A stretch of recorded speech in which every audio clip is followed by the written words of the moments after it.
할렐루야. 예수 그리스도 이름으로 하나님 말씀 증거하겠습니다. 우리 다 같이 하나님 말씀 디모데전서 1장 3절에서 7절까지 말씀을 다 같이 찾겠습니다. 디모데전서 1장 3절에서 7절까지 말씀을 저와 여러분이 한 절씩 교독하겠습니다. 3절. 내가 마게도냐로 갈 때에 너를 권하여 에베소에 머물라 한 것은 어떤 사람들을 명하여 다른 교훈을 가르치지 말며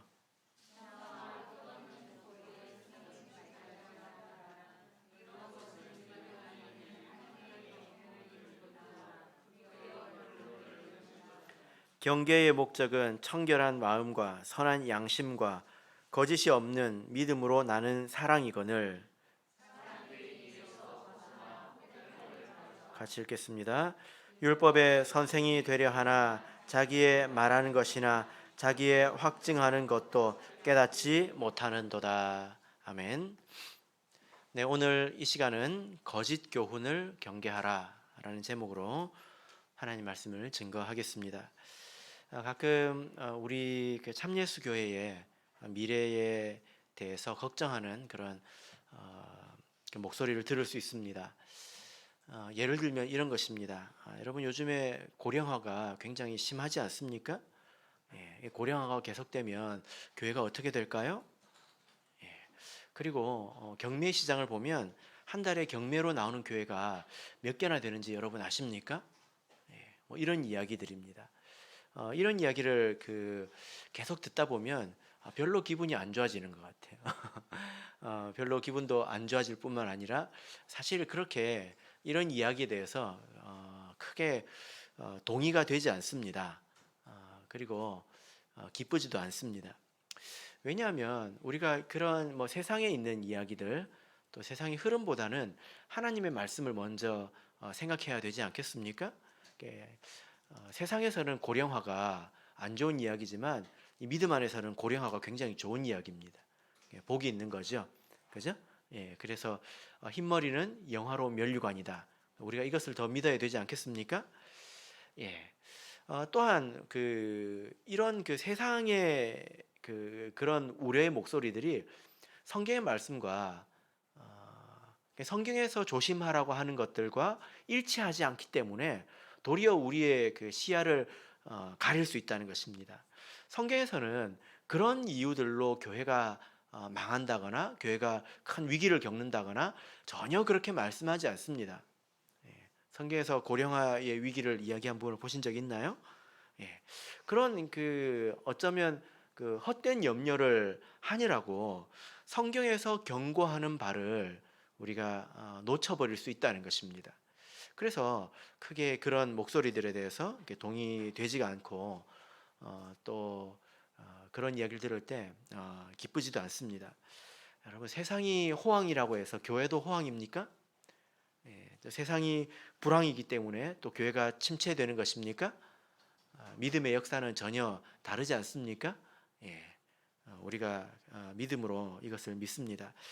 그래서 우리는 그런 세상의 눈에 보이는 것들, 세상의 흐름, 경향 이런 것들이 아니라 우리는 하나님 말씀을 통해서 주의해야 될 것, 또 우리가 관심을 가져야 될 부분이 어떤 부분인지 우리가 알아야 되겠습니다. 자, 우리 디모데전서 1장 3절을 다시 한번 읽어보겠습니다. 3절 읽겠습니다. 시작. 내가 마게도냐로 갈 때에 너를 권하여 에베소에 머물라 한 것은 어떤 사람들을 명하여 다른 교훈을 가르치지 말며. 자, 이 내용은 바울 사도가 디모데를 에베소라는 곳에 남겨두었다는 내용입니다. 바울 사도가 에베소를 떠날 때에 디모데를 그곳에 남겨두었다는 것입니다. 왜냐하면 거기서 일어나리라 예상되는 그런 문제가 있었기 때문이죠. 그래서 바울 사도가 디모데에게 지시한 것이 있습니다. 자, 이 말씀을 보면 남겨놓았을 때 그 자리에 이렇게 두었을 때는 그러면 이 디모데의 자리는 에베소가 되는 거겠죠. 그렇게 두었을 때는 명령하신 것이 있다는 겁니다. 명령한 게 뭐죠? 자, 어떤 사람들을 명하라라는 것입니다. 맞습니까? 어떤 사람을 명하라. 예. 이것은 디모데에게 있어서는 굉장히 어려운 그런 명령이었을 것입니다. 왜냐하면 디모데는 비교적 지금 연소한 그런 사람이지 않습니까? 예. 그래서 어떤 연소한 사람을 앞에 세워놓고 그 사람 보고 사람들을 명하라 그러면 얼마나 부담스럽겠습니까? 예. 또 뭐 알려진 바에 의하면 뭐 사람들은 디모데를 좀 소극적인 사람이라고 보통 이야기를 하죠. 나와서 이야기를 말하기를 좋아하는 그런 호방한 성격이 아니라 좀 소극적인 성격이라고 이야기를 합니다. 물론 성경적인 근거가 크진 않습니다. 그러나 그것이 어려운 일일 수 있다는 거예요. 이 명하다라고 하는 것은 명령하는 것, 지시하는 것. 예. 그러니까 이것은 그 윗사람이 아랫사람에게 하는 것을 말하지 않습니까? 예, 그래서 성경에서 누가 명령을 하는가 이렇게 쭉 찾아보면 예수님이 명령을 합니다. 이렇게 신약 성경에서 내가 너희를 명하노니 해서 예수님께서 명령을 하십니다. 그럼 이거는 지켜야 되는 거죠. 그죠? 그리고 또 바울 사도도 명령하는 것을 볼 수 있습니다. 예, 성도들에게 명령하는 것을 볼 수 있습니다. 그리고 또 보자면 세속에 있어서 왕 혹은 관원, 정치적인 지도자들 이런 사람들이 또 명령하는 것을 볼 수 있습니다. 어쨌든 이것은 믿음 안에서든지 또 뭐 세상에서든지 지위가 있는 사람이 낮은 사람에게 지시하고 명령하는 것, 이것을 말합니다. 디모데에게 명하라라고 바울 사도가 지시한 것입니다. 여러분 한번 이렇게 생각해 보십시오. 여러분들에게 지시할 수 있는 사람이 누가 있습니까? 명령할 수 있는 사람이 누가 있습니까? 예. 요즘 우리가 사는 시대는 평등을 강조합니다. 그래서 이런 말을 듣기를 별로 안 좋아하죠. 그래서 국민 주권 시대 아닙니까? 예. 그래서 대통령하고 나가 있으면 누가 와서 악수를 청해야 돼요? 예. 선거 때가 되면 누가 옵니까?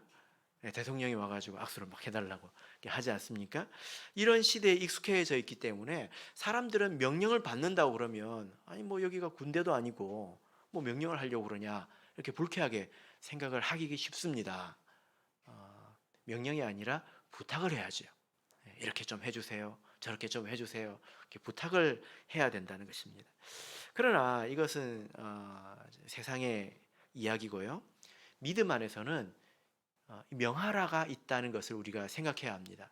그러면 우리가 명할 수 있는 사람이기도 하고 그리고 또 우리가 명령을 받아야 되는 사람이기도 하다.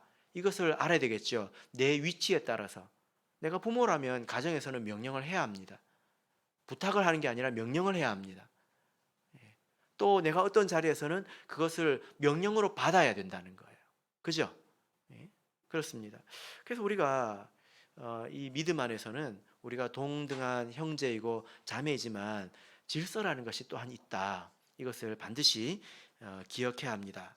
예수님께서 제자들을 이렇게 파송하실 때에 권능을 주시지 않았습니까? 그런 것처럼 교회에서도 사람을 세우고 또 파송할 때에는 마땅히 그에게 권세를 주게 마련입니다. 그래서 누구든지 그런 자리에 있다면 겸손하게 말을 해야 되지만 듣는 사람들은 어떻게 들어야 될까요? 이것을 명령으로 받고 듣는 것이 합당하다는 것입니다. 자, 그러면 이 바울 사도는 디모데에게 명해라 이렇게 지시를 했습니다. 그것이 굉장히 부담스러운 명령일 수도 있겠지만 그것이 또 반드시 해야 될 이야기죠. 그죠? 우리 교회에서는 매달 한 번씩 명령문이 나오지 않습니까? 뭐가 나옵니까? 예배 분담 명령표 나오잖아요. 그죠? 그러면 우리가 순종해야 합니다. 자, 그러면 이 말씀을 통해서 누구에게 명하라고 했는지 한번 보겠습니다. 또 무엇을 명하라고 했는지 아주 구체적으로 나와 있는데요. 자, 3절을 다시 한번 읽어보겠습니다. 3절, 4절을 읽어보겠습니다. 시작.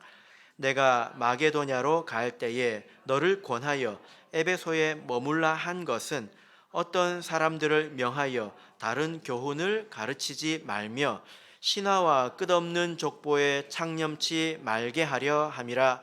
이런 것은 믿음 안에 있는 하나님의 경륜을 이름보다 도리어 변론을 내는 것이라. 예. 자, 디모데에게 야, 너 명령해. 그러면 디모데가 누구한테요? 뭐라고요? 이렇게 묻지 않겠습니까? 이 부분을 생각해 보자는 것입니다. 자, 디모데에게 누구에게 명령하라고 했습니까? 예, 여기 보면 어떤 사람들에게 명령하라 이렇게 이야기를 했죠.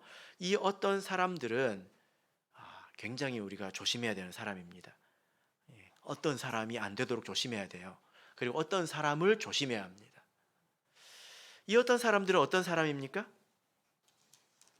예, 다른 교훈을 가르치고 또 신화와 끝없는 족보에 창념하는 그런 것을 떠들고 다니는 그런 사람을 이렇게 말합니다. 자, 이 사람들의 정체가 무엇일까요? 자, 디모데전서 4장 1절 2절을 보겠습니다.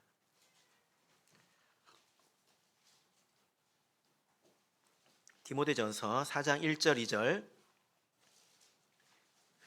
자, 읽겠습니다. 찾으셨습니까? 자, 읽겠습니다. 시작.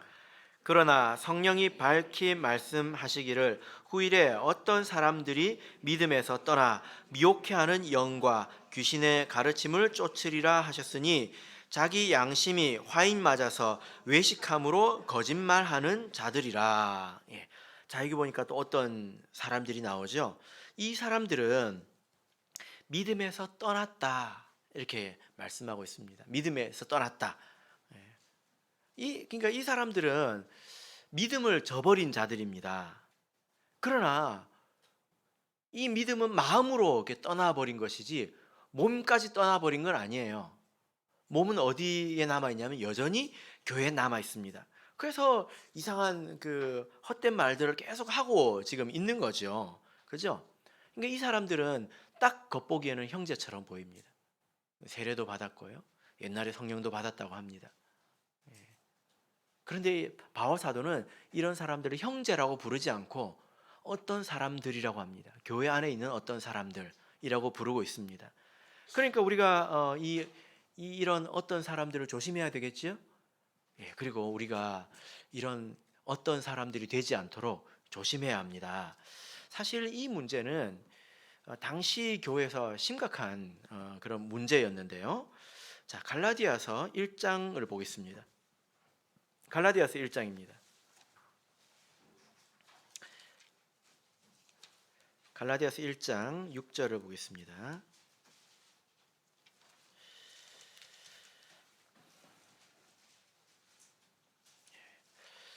자, 갈라디아서 1장 6절 읽겠습니다. 시작. 그리스도의 은혜로 너희를 부르신 이를 이같이 속히 떠나 다른 복음 쫓는 것을 내가 이상히 여기노라. 예, 이 초대교회 당시에 다른 복음이 이미 있었다는 것입니다. 8절 읽겠습니다. 시작. 그러나 우리가 혹 하늘로부터 온 천사라도 우리가 너에게 전한 복음 외에 다른 복음을 전하면 저주를 받을지어다. 예. 심지어 하늘에서 온 천사라 할지라도 내가 너희에게 전한 복음 외에 다른 복음을 전하면 저주를 받을지어다. 예. 여러분 이렇게 험악한 표현을 혹시 들어보신 적 있습니까?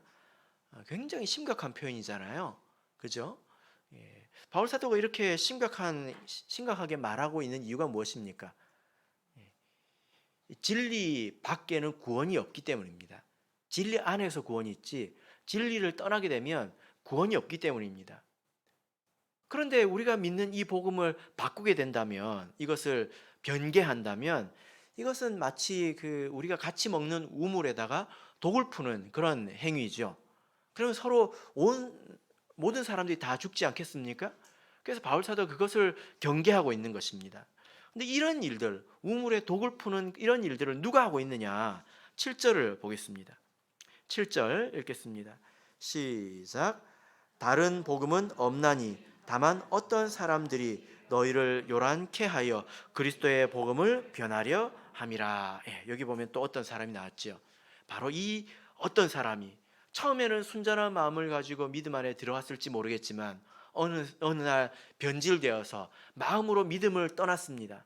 그래서 이 복음에 순종하지 않습니다. 마음으로 제 마음대로 믿고 있습니다. 그리고 그것을 사람들에게 계속 떠버리고 다니는 것입니다. 그래서 바울 사도가 이런 사람들을 형제로 인정하지 않습니다.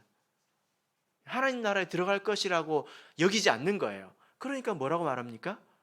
어떤 사람들 이라고 부르고 있는 것입니다. 어떤 형제들이 아니라 어떤 사람들 이렇게 부르고 있는 것입니다. 이런 어떤 사람은 사실은 바이러스 같이 항상 우리 곁에 존재하는 그런 사람이라고 볼 수 있습니다. 여러분, 바이러스가 항상 있잖아요. 여기도 지금 바이러스가 있을 것입니다. 그런데 이 바이러스가 우리 몸 안에 들어오면 어떤 일이 생기죠? 전쟁이 일어나죠. 이 몸 속에서. 그래서 전쟁에서 이기면 아무 일이 없는 것이고, 전쟁에서 지면 어떻게 됩니까? 감기를 아주 심하게 앓는 것이고 그렇게 되는 거지요. 어떤 사람은 바이러스입니다. 그래서 왜 이런 사람이 있냐라고 따질 게 아니라 우리가 건강해야 된다는 거예요. 그래서 바울 사도가 이런 일에 대해서 디모데에게 영적인 전쟁을 할 것을 요구하고 있습니다. 사실 바울 사도도 이런 사람들과 심하게 싸웠죠.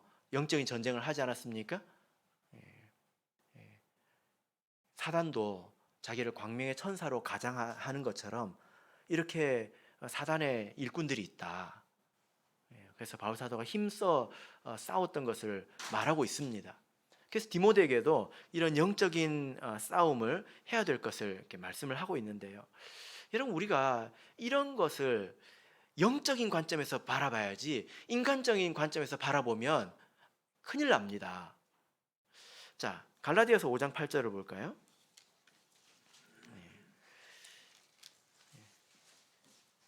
갈라디아서 5장 8절.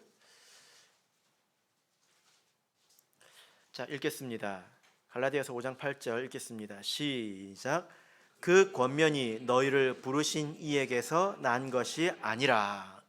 지금 하나의 거짓된 가르침에 대해서 말하고 있는데 이 가르침이라고 하는 것은 어디서 나옵니까? 뭐 하늘에 둥둥 떠다니다가 어느 날 들립니까? 아니죠. 이것은 반드시 진리이든지 거짓 가르침이든지 반드시 사람을 통해서 전해지게 되어 있습니다. 진리도 사람을 통해서 전해지죠. 거짓도 사람을 통해서 전해진단 말이에요.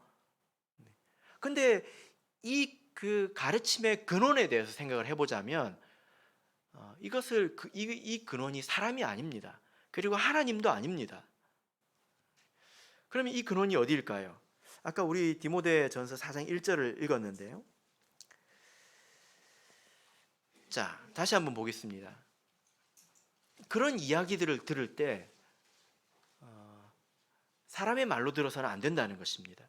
디모데전서 4장 1절 읽겠습니다. 시작. 그러나 성령이 밝히 말씀하시기를 후일에 어떤 사람들이 믿음에서 떠나 미혹해하는 영과 귀신의 가르침을 쫓으리라 하셨으니, 어떤 사람들이 말을 하는 것이 자기의 머리에서 나타난 자기의 생각, 자기의 의견인 것 같지만 사실 그 뒤에는 다른 영, 귀신들과 미혹해하는 영이 작용하고 있다는 것입니다. 진리를 전하는 것도 사실 마찬가지잖아요.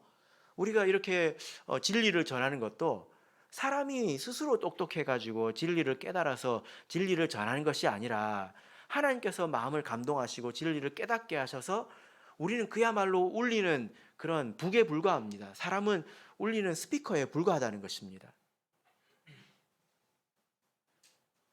만약에 우리가 이 거짓된 가르침을 이렇게 대할 때 그 이면에 있는 사단, 미혹의 영, 이것을 바라볼 수 있고 이것을 느낄 수 있다면 굉장히 불쾌할 것입니다.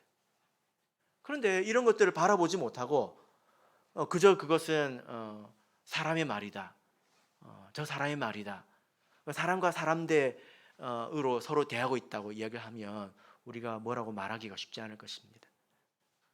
그죠? 그래서 이런 이런 말들은 사람의 말이 아니라 귀신의 말입니다. 그 사람의 입은 그저 이용되고 있는 것일 뿐이죠. 여러분, 이런 말을 들을 때 우리가 어떻게 처신해야 될까요?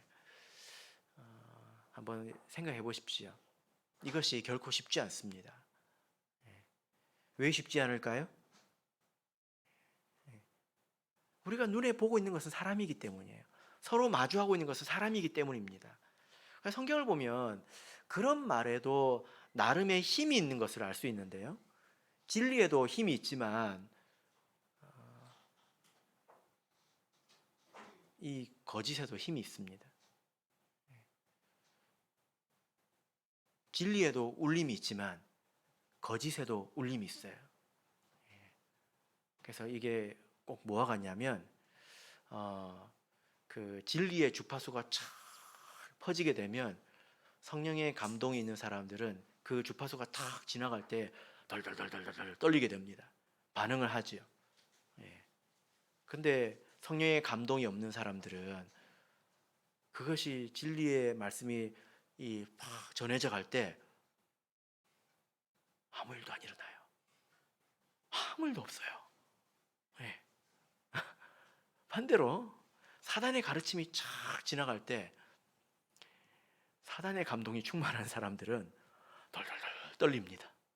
예. 반응합니다. 고린도 후서 11장을 보겠습니다.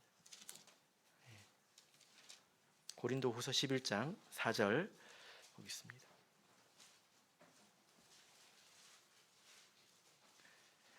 고린도 후서 11장 4절. 자, 읽겠습니다. 시작. 만일 누가 가서 우리의 전파하지 아니한 다른 예수를 전파하거나 혹 너희의 받지 아니한 다른 영을 받게 하거나 혹 너희의 받지 아니한 다른 복음을 받게 할 때에는 너희가 잘 용납하는구나. 예. 여기 보니까 어떤 사람들이 기록되어 있습니까? 성령을 받았지만 성령에 충만하지 않고 어쩌면 이 사단에 감동되어 있는 사람들이라는 거예요. 여러분, 비진리는요, 사람의 욕심에 부합하도록 만들어졌습니다. 그러니까 욕심이 많은 사람들이 들으면 귀에 착착 감기게 돼 있습니다. 그렇게 안 해도 돼. 자, 사람들 봐봐, 너만 그런 거 아니잖아. 이런 이야기들이 귀에 착착 감긴다는 것입니다. 그런 사람들이 듣고 싶은 말을 해줍니다. 그러니까 이 사단이 뱀으로 처음 와가지고 뭐라고 말했습니까? 듣고 싶은 이야기 해줬잖아요. 그 마음속에 그게 있다는 걸 알았거든요. 하나님처럼 되고 싶다, 이걸 알았거든요. 그러니까 이게 울리게 되는 것입니다. 또 이런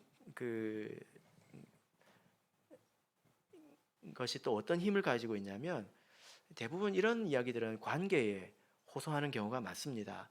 우리가 사실 신앙생활을 짧게 같이 한 사람들이 10년이잖아요. 그죠? 보통 10년 이상 아주 오랜 관계, 그리고 우리 참예수교회는 혈연으로 많이 얽혀 있습니다.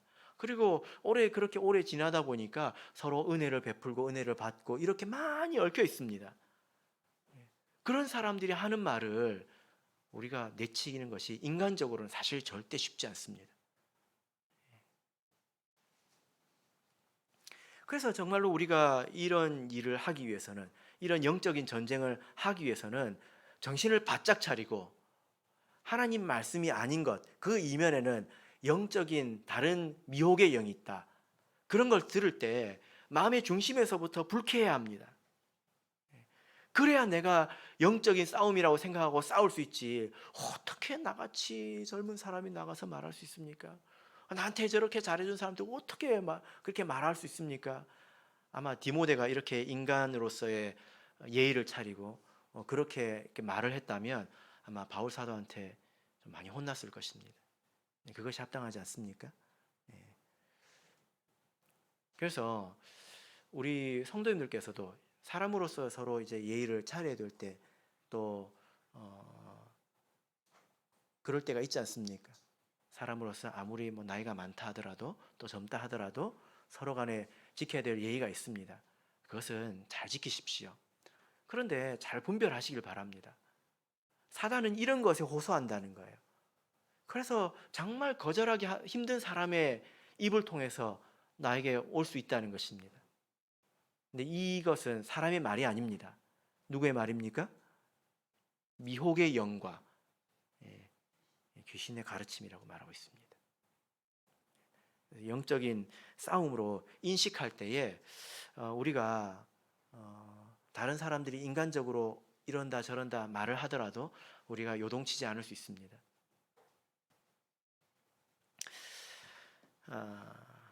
자, 이제 다시 본문으로 말씀 돌아가서요. 디모데가 전하는 이 명령에 있어서 디모데가 전하는 바른 교훈과 또 다른 어떤 사람이 전하는 다른 교훈에는 차이가 있지요. 자, 4절을 읽어보겠습니다. 4절 읽겠습니다. 시작. 신화와 끝없는 족보에 창념치 말게 하려 함이라. 이런 것은 믿음 안에 있는 하나님의 경륜을 이름보다 도리어 변론을 내는 것이라. 예. 자, 디모데가 뭘 말해야 되냐면 신화와 끝없는 족보에 창념치 마라고 말해야 된다는 거예요. 그러니까 이 어떤 사람들이 주로 사용하는 이런 그 재료와 디모데가 사용하는 재료가 다르다는 것입니다. 자, 어떤 사람들은 무엇을 주로 사용합니까? 무엇에 창념합니까? 예, 창념이라고 하는 것은 마음을 그냥 착 갖다 붙인다는 거잖아요. 신화와 그리고 끝없는 족보. 신화가 무엇입니까? 그리스 로마 신화. 지금 이때는 그리스 로마 신화 말하는 거예요. 그리스 로마 신화 꼭 안 읽어도 괜찮습니다. 세상에서는 필독서처럼 이야기를 하는데요. 저도 안 읽어봤습니다. 족보. 혹시 여러분 족보 다 읽어보셨습니까? 예. 자, 그러면 디모데는 무엇에 창념해야 될까요? 디모데전서 6장 3절 보겠습니다. 디모데전서 6장 3절. 자, 읽겠습니다. 자, 시작. 누구든지 다른 교훈을 하며 바른 말 곧 우리 주 예수 그리스도의 말씀과 경건에 관한 교훈에 창념치 아니하면, 이것은 디모데가 이런 것에 마음을 갖다 붙여야 된다, 창념해야 된다, 이렇게 말씀하고 있는 것입니다. 그죠? 자, 그 바른 진리는 무엇에 창념합니까? 주 예수 그리스도의 말씀과 경건에 관한 교훈에 창념해야 된다는 것입니다. 그 당시 이 교회 사람들은 세례를 받고 교회 안에 들어왔지만 아직 이 복음을 깨닫지 못하고 여전히 구약 속에 갇혀 사는 사람들이 있었습니다. 여러분들로서는 잘 이해가 안 되죠? 근데 그런 사람들이 굉장히 막강한 세력으로 교회 안에 있었습니다.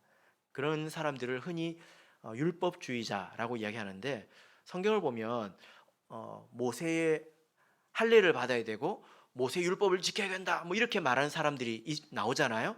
교회 안에서 그런 사람들이 굉장히 막강한 세력입니다. 심지어 베드로도 그런 사람들 눈치를 봤어요. 이방인들하고 같이 식사하다가 그런 사람들이 들어오니까 어떻게 했습니까? 자리를 피해버렸잖아요. 그 일로 바울한테 엄청 욕을 얻어먹거든요. 혼나지 않습니까? 책망을 엄청 받거든요. 이런 사람들이 좋아했던 게 뭐냐면 족보입니다. 족보. 내가 아브라함 몇 대 손인데 뭐 이런 이야기들이죠. 과거에 있었던 이야기들. 그리고 또 당시에 영지주의라고 한 번쯤은 들어보셨을 것 같은데요. 그 시대에 가장 유행하던 사상입니다. 세상에서 그런 사상들을 받아들이고 세상에서 가장 유행하는 그런 이야기들에 심취해 사는 사람들이 있었습니다. 그런 사람들이 바로 주로 읽고 이야기 나누는 게 그리스 로마 신화였거든요. 그런 걸 계속 이야기하는 것입니다. 그러니까 자, 6절 7절 읽어보겠습니다. 그런 이야기들이 어떤 이야기들이었을까요? 6절 7절 읽겠습니다. 시작. 사람들이 이에서 벗어나 헛된 말에 빠져 율법의 선생이 되려 하나 자기의 말하는 것이나 자기의 확증하는 것도 깨닫지 못하는도다. 예. 이렇게 율법주의에 빠져가지고 족보에 끊임없이 파고들고, 그리고 또 세상의 이야기, 세상의 신화, 이런 것들에 끊임없이 빠져 사는 사람들은 그 사람도 답이 없다는 거예요. 여러분, 요즘에 그 세상 보면 그 강연 같은 게 굉장히 많습니다. 아시죠? 예, 강연 문화가 굉장히 커져가지고요. 뭐 김창옥 아십니까? 예, 제가 천안교회 가는데 그 사람 와가지고 강의한다고 현수막을 쫙 붙여놨더라고요. 예, 그 사람한테 가서 물어보면 답이 나올까요? 예? 답을 아십니까? 하고 물어보면 알까요? 예, 사실은 그 사람도 누군가를 찾고 있어요. 물어보려고. 예, 자기가 고백한 적이 있죠. 예, 제가 한번 들어본 적이 있습니다. 그래서 이렇게 이런 데 빠져 사는 사람들은 그 이야기를 계속 들어보면요, 실체가 없습니다. 결과가 없다는 거예요. 열매가 없다는 것입니다. 뭔가 새로운 것인 것 같고 또 신비한 것이 나올 것 같은, 그래서 뭔가 이렇게 대단한 것을 줄 것만 같은 그 기대감만 풍선 불듯이 잔뜩 불어놓고 사실 보면 아무것도 없지 않습니까? 세상이 다 그와 같습니다. 결국에는 다 허무합니다. 그렇게 빠지면 결국 허무에 가게 됩니다. 그러나 하나님의 말씀은 그렇지 않죠. 지금 그러니까 우리가 다른 교훈, 그리고 바른 교훈을 생각할 때 어떤 재료를 가지고 이야기를 하느냐, 이것을 보면 우리가 알 수 있다는 이야기죠. 그죠? 예, 세상에 많은 성공 신화들이 있습니다. 뭐 우리 청주교회는 그런 이야기하는 분들이 별로 이제 없는 것으로 알고 있는데, 세상은 난리지요. 그죠? 예, 성공 신화에 난리가 났습니다. 그러나 결국은 허무합니다. 우리가 믿음 안에서 이것을 알 수 있는데, 진리와 세상의 신화는 그 재료가 다를 뿐만이 아니라 결과도 다릅니다. 다른 결과를 준다는 것입니다. 자, 4절을 보시면요. 4절을 보면 신하와 끝없는 족보는 결국에 무엇을 낸다고 말합니까? 변론을 내는 것이라. 예, 변론을 내는 것이라. 변론이 뭘까요? 변론. 말다툼이라는 뜻입니다. 말다툼. 그러니까 뭐 신화를 이야기를 하기 시작하면, 뭐 세상의 신화라든지 족보 이야기라든지 그런 이야기를 하기 시작하면 결국에는 아무 말 대잔치가 됩니다. 예. 그래서 자기가 아는 거 그냥 자기가 하고 싶은 이야기 그냥 시간이 오면 하는 거예요, 그냥. 그래서 자기가 하고 싶은 말 하고 그냥 가는 것입니다. 그래서 열매가 없습니다. 그래서 말다툼만 생기게 되지요. 그러나 우리가 하나님 말씀에 창념할 때 얻는 결론이 있습니다. 뭘까요? 자, 5절을 읽어보겠습니다. 5절 읽겠습니다. 시작. 경계의 목적은 청결한 마음과 선한 양심과 거짓이 없는 믿음으로 나는 사랑이거늘. 예. 자, 여기 보면 우리가 이렇게 경계하는 목적의 결론은 사랑이에요. 하나님의 이 말씀을 재료로 삼으면 결국에 여기서 사랑이 나오는데, 이 사랑은 세 가지를 거쳐서 나옵니다. 첫 번째가 청결한 마음이고요. 두 번째가 선한 양심이고, 세 번째가 거짓 없는 믿음입니다. 여러분, 우리가 하나님 말씀에 창념하면 마음이 청결해집니다. 여러분, 혹시 마음이 복잡하십니까? 마음이 산만하십니까? 아마 그렇다면 하나님 말씀에 창념치 않아서, 혹은 다른 것을 너무 많이 듣기 때문에, 보고 듣기 때문에 아마 그런 것일 겁니다. 마음이 청결해진다고 하는 것은 사람이 순진해진다는 것이 아니라 마음이 단순해지고 분명해진다는 뜻입니다. 시편을 보겠습니다. 시편 19편을 보겠습니다. 시편 19편 7절 8절을 보겠습니다.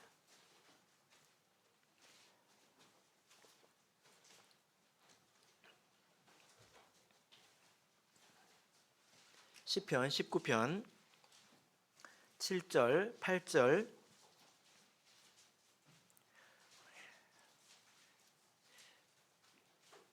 읽겠습니다.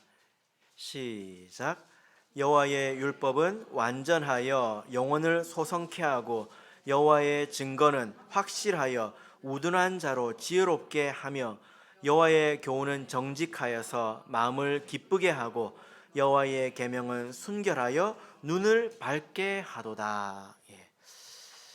우리가 하나님 말씀을 마음으로 받아들인다면 이 하나님 말씀은 우리 삶을 굉장히 단순하고 분명하고 명쾌하게 만들어 줍니다.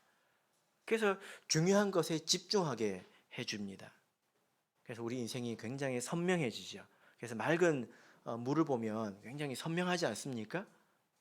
그런 것 같이 우리 마음이 된다는 것입니다. 우리가 세상 이야기를 이렇게 많이 들으면 마음이 혼탁해집니다. 이것저것이 섞이게 됩니다. 그래서 이것도 해야 될 것 같고 저것도 하고 싶고 그것도 해야 될 것 같고 이건 안 해서 불안하고 저것도 해야 되지 않을까? 그래서 마음이 안절부절합니다. 무엇이 중요하고 무엇이 쓸모없는 것인지 마음이 혼탁해져 가지고 종잡을 수가 없다는 거예요. 그래서 안절부절하게 되고 어영부영하게 되고 분주하지만 열매가 없고 굉장히 애를 쓰지만 마음에 기쁨이 없습니다.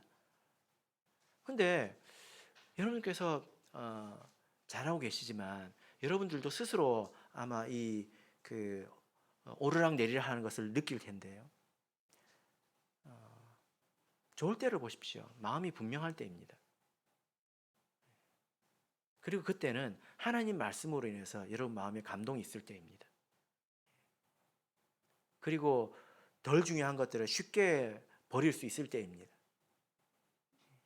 하나님 말씀이 우리에게 이런 힘을 준다는 거예요. 그래서 하나님 말씀을 가까이 해야 되겠죠? 그냥 그저 귀로만 듣는 것이 다가 아니라 이것을 마음으로 우리가 받고 들어야 합니다.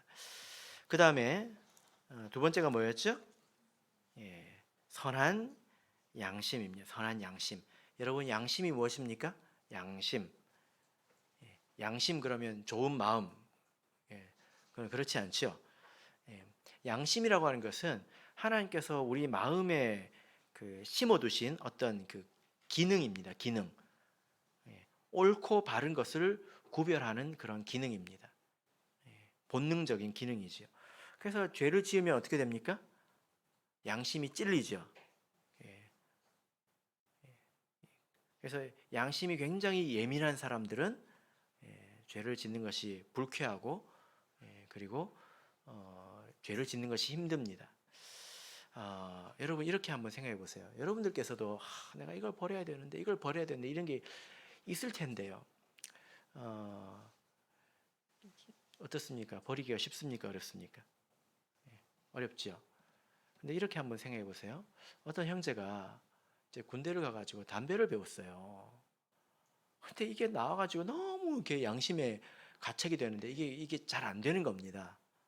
그래서 해보려고 해도 실패하고 해보려고 해도 실패하고 그래서 이제 기도를 했는데 어느 순간부터 갑자기 이 냄새를 맡으면 담배 냄새를 맡으면 머리가 너무 아픈 거예요. 막 역겨운 거예요.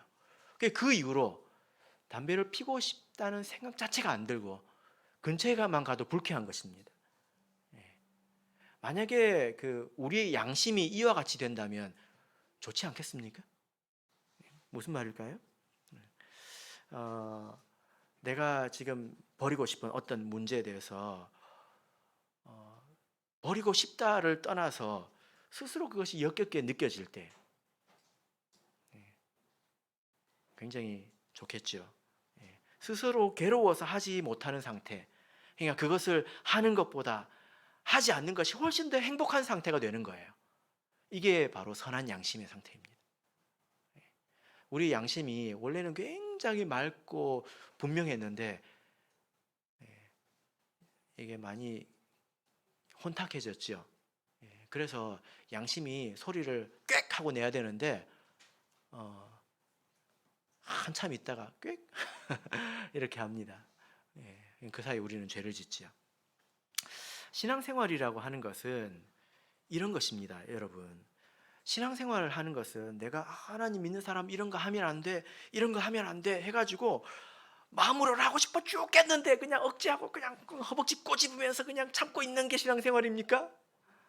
그게 신앙생활입니까? 아니에요. 양심이 회복되어서 안 하는 것이 더 좋은 상태, 그래서 계속 양심을 회복해가는 상태, 이게 신앙생활이죠. 그래서 베드로전서 3장 21절을 보면요, 물은 예수 그리스도의 부활하심으로 말미암아 이제 너희를 구원하는 편이 곧 세례라. 육체의 더러운 것을 제하여 버림이 아니요 오직 선한 양심이 하나님을 향하여 찾아가는 것이라. 그래서 여러분들께서도 이제 신앙 과거로부터 지금까지를 쭉 생각을 해보면 그런 변화를 느끼실 거예요. 어떤 변화입니까? 옛날에는 좋았는데 지금은 싫어진 게 있을 겁니다. 옛날에는 만족스러웠는데 지금은 허무해진 게 있을 거예요. 그만큼이 우리가 성장한 거죠. 우리가 하나님 말씀을 창념하면 또 이 세상의 그런 헛된 신화, 헛된 이야기, 그런 것들을 버리면 우리 양심이 계속 개발되어서 기도 안 하는 것보다 기도하는 게 편해요. 여러분들은 다 아시지 않습니까? 진평제, 그죠? 새벽 기도 안 오면 엄청 하루가 힘들잖아요. 양심이 찔려가지고, 그죠? 예. 예. 신앙생활은 양심을 개발해 가는 것입니다. 맞습니까? 예. 그래서 허벅지 꼬집으면서 참는 게 다가 아니에요. 아무도 그런 분이 안 계신가 보네. 자, 세 번째가 무엇이었습니까? 거짓 없는 믿음. 예, 이것은 척하는 믿음이 아니라 마음의 중심에서 솟아나는 진실한 믿음. 그래서 여러분들께서도 아실 겁니다. 이게 무슨 말인지. 내가 거짓으로 믿고 있는지 아니면 진짜 믿고 있는지 이것을 아실 것입니다. 이 청결한 마음, 또 선한 양심, 거짓 없는 믿음을 세우는 것이 바로 우리가 해야 될 일이고요. 여기에서 진짜 사랑이 나온다는 것입니다. 청결한 마음, 선한 양심, 거짓 없는 믿음에서 내가 정말 하나님을 사랑해야 되겠다, 하나님을 위해서 내가 충성해야 되겠다, 이런 마음이 생깁니다. 그리고 내가 이 형제 자매들을 내가 정말로 섬기고 사랑해야 되겠다, 이런 마음이 거기서 나오죠. 그래서 우리가 마음이 깨끗해지고, 그래서 더러운 것들을 내어버리고 양심이 선해지고 믿음이 진실해지면 세상에서 정말 고귀한 그런 사랑이라고 하는 것이 열매로 다 맺혀지게 되는 것입니다. 이것이 우리가 해야 될 일이라는 것입니다. 그러나 세상에는 우리 또 주변에는 이런 어떤 사람들이 있을 수 있습니다. 바이러스 같은 것이 있을 수 있죠. 그래서 어떤 순간에는 내가 어떤 사람의 역할을 할 수도 있어요. 항상 우리가 조심해야 합니다. 그래서 우리는 어떻게 해야 될까요?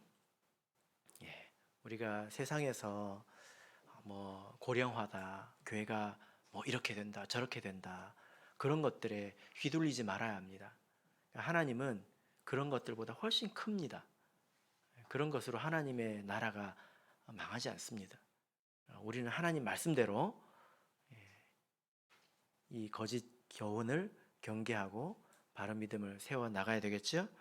바라옵기는 우리 모든 성도님들께서 이 거짓 교훈을 경계하시고 이것은 영적인 싸움이라는 것을 항상 생각하시고 인간으로서의 예의를 차리는 좋은 사람에 머물러 있지 마시고 꼭 믿음의 사람이 되시기를 예수 그리스도의 이름으로 축복합니다.